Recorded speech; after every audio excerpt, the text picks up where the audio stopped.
সবাই কেমন আছো? নিশ্চয়ই ভালো আছো এবং সুস্থ আছো সবাই। বাংলা প্রমিত উচ্চারণ ও আবৃত্তি বিষয়ক ক্লাসে তোমাদের সবাইকে সাদর আমন্ত্রণ। এর আগে আমরা স্বরধ্বনি নিয়ে একটি ক্লাস করেছিলাম।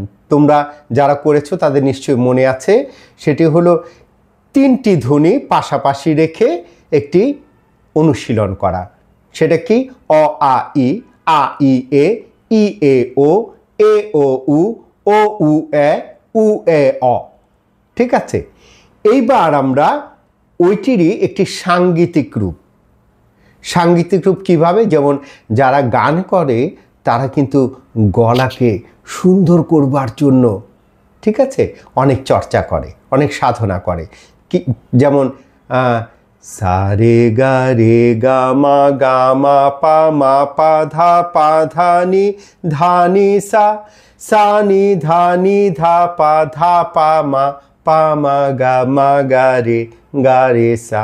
তো তোমাদের এইটা বলতে হবে না, হ্যাঁ, এইটা বলার মানে প্রয়োজন নেই। আমরা এই যে সুরটা দিলাম না, এই সুরে সুরে ওই যে অনুশীলনীটা করেছি ওই অনুশীলনটা আমরা এই সুরে করব। কেমন?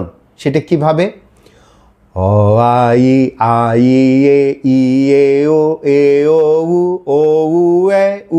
এ অ। অ আই এ ই এ ও উ এ অ।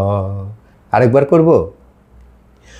অ আই এ ই এ ও উ এ অ।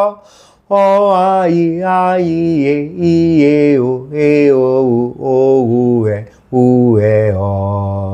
ভালো হয় যে এটা যদি আসলে আমরা হারমোনিয়াম দিয়ে যদি আমরা একদম শিল্পীরা যেমন করে সেইভাবে যদি আসলে আমরা এটা নিয়মিত করতে পারি তাহলে আমাদের কণ্ঠ ভীষণ সুন্দর হবে। কথা বলতে গেলে ঝনঝন করবে, সবাই খুব মুগ্ধ হবে আমাদের কথায়।